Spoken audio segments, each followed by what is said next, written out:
दूर के रिश्तेदारों से हफ्ते में एक बार मिलोगे, कोई मित्र हो गया तो महीनों में एक बार मिलोगे, कोई आदमी व्यापार व्यवसाय का है तो और कम मिलोगे। परिवार ऐसी संस्थान है जिसमें आपको हर रोज किसी के साथ जीवन गुजारना है। माता पिता है, दिन में 24 घंटे साथ हैं, पति पत्नी है, दिन में 24 घंटे साथ हैं, बच्चे हैं, दिन में 24 घंटे साथ हैं। जितना भी आपका परिवार है, परमात्मा ने उन्हें आपके सबसे नजदीक रखा। 24 घंटे वो आपके अंग संग है, चारों तरफ आप उनके साथ अपना जीवन जी रहे हो। पर जो कहा करते थे, इस जीवन में आप अपनी मनोभाव, अपनी इंद्रियां, अपने तमाम तरह के इस मनोवेग का परीक्षण कर रहे हो।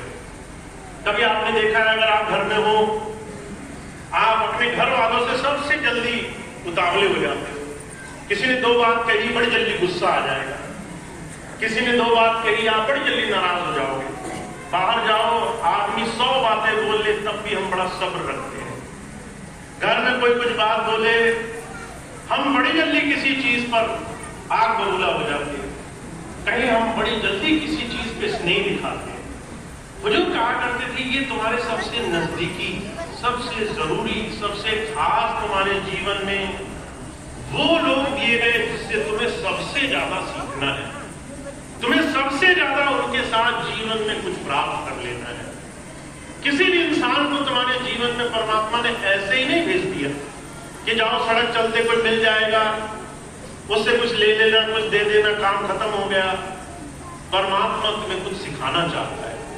परमात्मा हर एक इंसान के साथ तुम्हारे मनोवेग, तुम्हारी इंद्रिय, तुम्हारे तमाम तरह के बंधन का असली स्वरूप तुम्हें दिखाना चाहता है।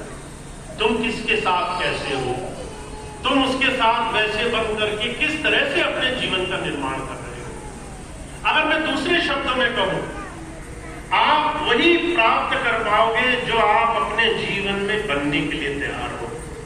महाराज जी कहा करते थे, अगर एक बर्तन है, उस बर्तन में उतना ही अमृत भरा जा सकेगा जितनी उसकी गहराई है। अगर तुम्हारे बर्तन में गहराई ही नहीं है तो तुम उसमें क्या भर कर ले जाओगे। अगर तुम्हारा बर्तन उल्टा है तो तुम उसमें क्या भर कर ले जाओगे। कबीर साहब ने इस बात पर बड़ा जोर देकर कहा है, कहा पानी ऊंचे ना टिके नीचे ही ठहराए, नीचा हो गए भर पिए ऊंचा प्यासा जाए। पानी अगर पीना हो तो पात्र में गहराई होनी चाहिए। अगर पात्र समतल होगा तो पानी नहीं ठहरेगा। पात्र अगर उथला होगा, उसकी अगर अंदर गहराई नहीं होगी तो एक एक बूंद नीचे गिर जाएगी। पात्र की गहराई, उस पात्र में कितना प्राप्त करोगे, इस बात की निर्भरता तय करती है। तुम कितना किसी चीज से प्राप्त कर सकोगे, तुम्हारे अंदर का ये समावेश तय करता है। तुम कितना लेने के लिए तैयार हो गए। महाराज जी एक शब्द इस्तेमाल किया करते थे, बी रिसेप्टिव, लेने वाले बनो, सोखता बनो। कभी आपने सोखता देखा है? अगर घर में पानी फैल जाए, सोखता होता है, आप जैसे रखो तो वो सारा पानी अपनी तरफ खींच लेता है। बुजुर्ग कहा करते थे, उसी की जगह कोई पत्थर रखो, वो एक बूंद पानी नहीं खींचेगा। जिसने अपने अंदर कुछ प्राप्त करना है, उसको कुछ पाने की क्षमताओं से भरा होना चाहिए। पाने की क्षमताएं तुम्हारे अंदर तब समझ में आती हैं जब तुम अपने सबसे नजदीकी जो परमात्मा ने तुम्हें संबंध दिए उनसे कैसा व्यवहार करते हो, ये बात समझोगे। आपका परिवार सिर्फ इसलिए आपके साथ नहीं है कि पुराना लेना देना है, इसलिए आपके साथ है क्योंकि वो आपको रोज, हर दिन, हर पल आपकी अच्छाई बुराई का आपको आईना दिखा रहा है। आपको हर रोज आप क्या हो, इस चीज का आपको सही स्वरूप दिखा रहा है। माफ करना, बात कहने में आसान है। मैं हजारों लाखों लोगों को देखता हूं।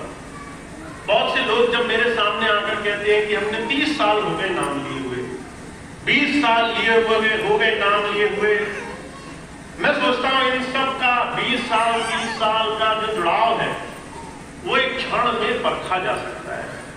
अगर आप किसी की बात न मानो, कोई इंसान आपके सामने आ जाए, आपको बहुत मन से कोई बात कहने वाला बने और आप 3 बार उसे ना बोल दो कि नहीं ये तो नहीं हो सकता, ये काम तो मैं नहीं करूंगा, ये काम नहीं हो पाएगा। उस इंसान की असली स्थिति तुम्हें उसके चेहरे पे झलकने लग जाएगी। वो तुम्हें कितना प्रेम कर रहा है उसके चेहरे पे ही तुम पढ़ सकोगे। उसके हाव भाव बदल जाएंगे, नए नक्श बदल जाएंगे, क्रोध से आंखें तमतमाने लगेंगी, मन में ईर्ष्या भर जाएगी, मुझे ना कैसे बोल दिया।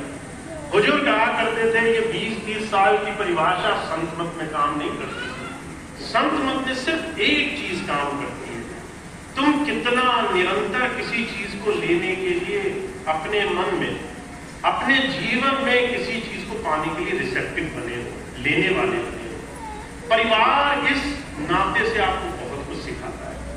अगर आप माता पिता के साथ हैं, माता पिता के साथ आपका जीवन बचपन तक कैसा है और बचपने के बाद कैसा है, दो अलग अलग धारणाएं हैं। हुजूर कहा करते थे अगर कोई दाम्पत्य, कोई पति पत्नी, अगर उनके घर में संतान जन्म ले, चाहे पुत्री हो चाहे पुत्र हो, उनको संवेदनशील क्या होती है, सहन शक्ति क्या होती है, समझ में आ जाती है। आप सारा जीवन एक बच्चे को कहो कि तुम मेरी बात समझो, वो नहीं समझेगा। एक बार उसके घर में बच्चे हो जाए, 1 साल बाद पूछो भैया जीवन कैसा गुजर रहा है, वो अपने आप मुंह से बोलेगा अरे भाई अब तो हम अपने हिसाब से जी नहीं पाते, बच्चों के हिसाब से जीना पड़ता है। रात को जगा देते हैं, सारी रात रोते रहते हैं, पर हमें गुस्सा नहीं आता क्योंकि हमारी अपनी संतान है, हमारा अपना बच्चा है। हम विनम्रता से, हम कैसे सहनशीलता से उसके साथ जीवन गुजारना सीखे। ये सहनशीलता आपको 18-19 साल के बच्चे के जीवन में नहीं मिलेगा, पर कहीं दूसरी तरफ यही परिवार आपको बहुत कुछ सिखाकर विनम्र बना रहा है।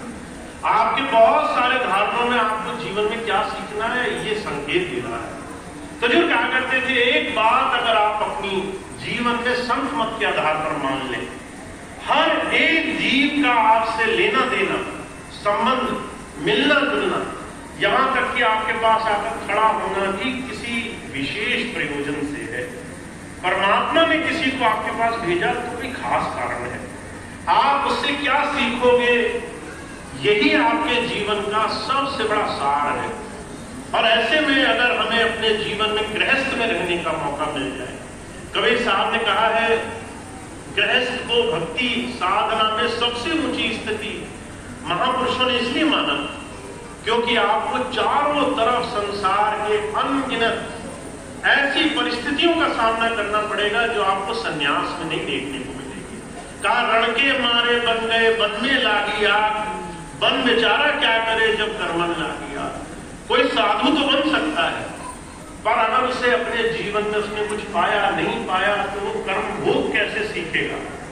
अगर उसके सामने परेशानी आ गई, उससे कैसे वो अपने जीवन में उसका सही रूप से अपने जीवन से आचरण दिखाएगा। इस बात से ही ये बात समझ में आती है।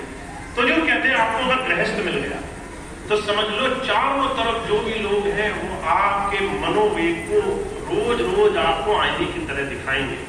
कभी आपको गुस्सा दिलाएंगे, आपको खुद को परखना होगा। कभी आपकी बात नहीं मानेंगे, आपको खुद की जांच करनी होगी। कभी आपकी हर एक बात मान लेंगे, आपको देखना होगा आप बहुत नीचे तो नहीं हो गए। कभी आपके हर एक काम को वो आपके हिसाब से नहीं कुछ अलग तरीके से करेंगे और आपकी बार बार परीक्षा लेते रहेंगे। हुजूर कहा करते थे इससे अच्छा अपने मन की, अपने काम, क्रोध, लोभ, मोह, अहंकार को परखने की कोई और स्थिति नहीं है। तो दिवाली हमें बार बार हर वर्ष इस बात की चेतना दे रही है कि आपके जीवन में ये पारिवारिक जीवन आप संभल कर जीना, इसमें आप हर चीज को सिर्फ मनोयोग के, मनोवेग के हिसाब से मत करना। अगर गुस्सा आ जाए तो गुस्सा करना उचित है, प्रश्न करना। अगर कोई आपको बार बार लालच दिखाए कि मुझे ये खरीदना है, वो खरीदना है, उसकी उपयोगिता है नहीं है, प्रश्न करना अपने आप से। उसकी जरूरत है नहीं है, उससे प्रश्न करना अपने आप से। अगर कोई आपको बार बार आप बहुत बड़े बन गए इस बात का अहंकार दिलाए तो प्रश्न करना अपने आप से कि कहीं विनम्रता से हम और ज्यादा तो नहीं प्राप्त कर सकते, विनम्रता से हम अपने आप को और अच्छा तो नहीं बना सकते। तो हमारे जीवन में ये चारों तरफ सबसे नजदीकी हमारे जीवन के लोग ये हमें कुछ सिखा रहे हैं। इसको सीखने का एक छोटा सा महामंत्र अपने जीवन में अपना लो। अगर आप चाहते हो आपका जीवन गुरुमय हो जाए, तो ये बात ध्यान रखो, आपका परिवार आपको सबसे ज्यादा सिखा रहा है।